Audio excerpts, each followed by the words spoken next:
We're here at Rakkasan Tea Company, located inside the Deep Vellum bookstore. So tell me a little bit about your journey to start this. So I fell in love with tea when I was serving in the military overseas with my business partner. We spent time in Iraq and Afghanistan, and while we were over there, we didn't do anything with anybody unless it was over a cup of tea. So that was my first introduction to sort of tea culture. And then when I moved back home, I sort of looked for that and didn't find it. And that was sort of how this started. And I feel like tea culture over there, it is more than just a drink. It kind of brings people together, right? Oh, for sure. It's definitely a community thing. For us, it was, tea represented kind of an oasis amid the chaos of combat. And it's a very social thing. We often talk about coffee as being the go drink.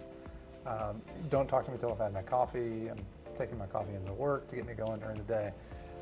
But we call tea the stop drink. It's for slowing down and spending time with people and being social and communal. And so we've tried to bring a little of that here to Dallas.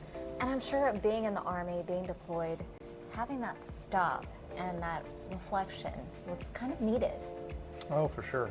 There's a lot of stuff going on, a lot of violence, and being able to share sort of a moment of humanity, if you will, with people over a cup of tea was very valuable. And it was important to us then, and I've tried to bring a little of that back here to the U.S. and share that culture with people.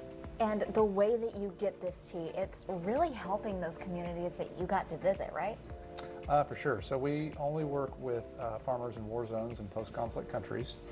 A lot of those farmers have had trouble establishing themselves in the U.S. market.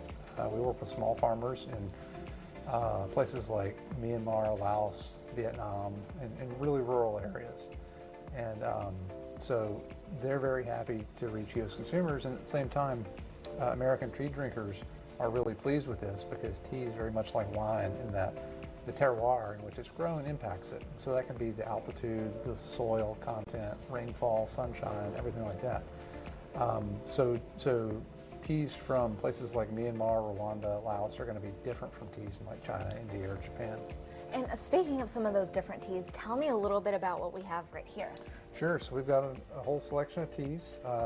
For example, we've got this one, the Solukhumbu Black, which comes from the highest tea garden in the world in Nepal. It's grown about 40 miles south of the Mount Everest base camp. So it's really unique stuff. This is a black tea. You can't really find it many other places, if anywhere. If you want to find out more about Rakkasan Tea Company or how to order, just head to our website, cw33.com. We'll have all the information linked there.